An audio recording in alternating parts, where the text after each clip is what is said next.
New camera technology coming soon to Arkansas highway work zones. The cameras can already detect speeding, and soon they'll be flagging drivers using handheld cell phones. 5 News reporter Lauren Spencer joining us now. And Lauren, the state says it's all about saving lives. Those against it, though, say this may go a little too far. Yeah, Act 707, a law passed in 2023 allowing cameras to enforce speed limits in work zones. Now, state officials say the same system with additional cameras can help enforce Arkansas's hands-free laws, which they has been difficult to put in practice. But not everyone agrees that authority is clear. RDOT says work zones remain some of the most dangerous places on Arkansas roadways, and it's turning to new technology for help. If this makes them a little angry, a little mad, but if in the end it makes them put the phone down, then that's a good thing. The system, already used for speed enforcement, will now flag drivers holding phones while passing through construction zones. RDOT says the system doesn't track GPS data, access phone apps, or store images unless an officer determines a violation has taken place. It will send it downstream just like it did before to the officers that are outside the work zone, who will then verify it. Highway Patrol says this is not automated ticketing. An officer must be present, and there are no tickets mailed to drivers. The department sees no revenue from this. This is about saving lives. But the National Motorist Association says the law allowing speed cameras does not specifically address cell phone enforcement. Have a situation where the legislature approved cameras for use for speeding in work zones, and now they're using it for something else. Executive Director for Policy Jay Bieber also questions whether the public supports technology that can look inside vehicles. I know the statutory language says that they can enforce traffic laws, but the question is, did the legislature and did the people of the state anticipate that this was going to be happening? The state says the goal is awareness, pointing to thousands of work zone crashes and 7 construction workers killed in Arkansas in 2025. Just put the phone down for 2 minutes. Get through that construction zone. The new cell phone detection is expected to go into effect in a few weeks. Warning signs will be posted before drivers enter camera-enforced work zones. Drivers using hands-free options won't be impacted. Lauren Spencer, 5 News. All right, Lauren, thanks. People looking for answers in Hartford tonight after the city's police chief was terminated. Mayor Alan Tabor said in a statement to 5 News that Chief Kelly Perez was advised her position had been, quote, terminated when she reported for duty this morning. Residents say they were surprised by the news. Their biggest frustration, they say, is a lack of transparency from city leaders. Accountability, transparency. They need to take accountability for what has gone down, and they need to understand that the people in this town don't like it, don't like them, don't like what's happened, and that they're responsible for it. 5 News did reach out to the city attorney's office to learn more, but did not hear back. In Benton County, the 2 people police say are connected to the death of a Northwest Arkansas wrestler entered a not guilty plea in court today. Michael Hogue faces a first-degree murder charge. Amanda Penny faces an accomplice charge. In July, the sheriff's office says Kevin Nickel was found shot near East Highway 12. He later died after being taken to the hospital. In Madison County, we're learning a Fayetteville man died in a crash. This happened on Friday on Highway 412 near Hinesville.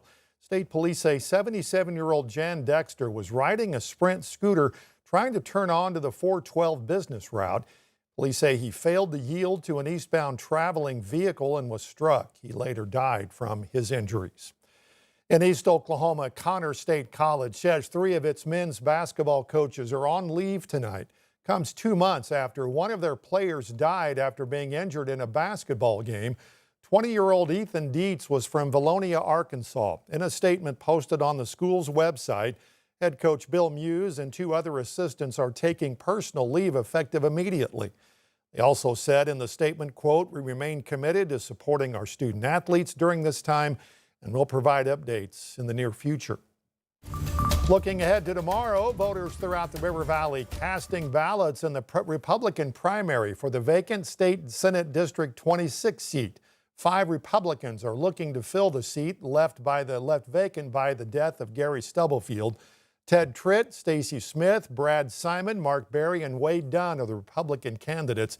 Polls are open from 7:30 to 7:30 tomorrow across the region. Now, if you want to see the closest voting site to where you live, visit our website at 5newsonline.com. We'll, of course, have election coverage starting tomorrow on your 5 News this morning. If you need help with energy costs this winter, applications are now open for the seasonal LIHEAP funding. Eligible households must meet a certain household monthly income threshold. For a family of 4, that amounts to about $4,500 a month. The most common reason for not getting your funds sooner, not providing the proper documentation. Most common documents required are Social Security card, the driver's license, income for the previous month, a benefit award letter from Social Security or disability, and a copy of your electric and gas bill for the winter.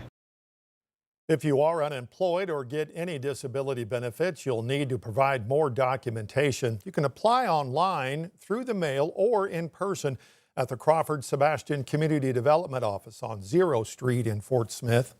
Last week, Governor Sarah Huckabee Sanders announced millions are expected to help rural communities across Arkansas. State leaders say this funding could make a real difference for families who live far away from hospitals or clinics. The natural state will get $209 million in the next 5 years from the Federal Rural Transformation Program. Governor says the state will focus on 4 main initiatives: expanding telehealth, promoting healthy eating and physical activity, and improving access to care across rural communities. It's important on your mental health and as well as your just physical health about being engaged, being connected, and actually getting out there and having a purpose. Nearly 45% of Arkansans live in rural areas, according to the U of A Division of Agriculture 2025 Rural Profile of Arkansas. Meanwhile, the State Department of Finance announcing sales tax exemption cards are now available for Arkansas farmers. This exemption applies to items like animals, fertilizer, tractors, and feed. Costs $20 to get it, $10 to renew it after 8 years. Farmers can apply on the arkansas.gov website, and once approved, the DFA will mail out that card. Local EMS service expanding its services. Fort Smith EMS now officially in a new building on North 11th Street. This long-awaited move is designed to better serve the city's north side. We've always been servicing the north side of Fort Smith. This puts us in a little bit closer for some of our heavier call volume in the condensed area of downtown Fort Smith and on the north side.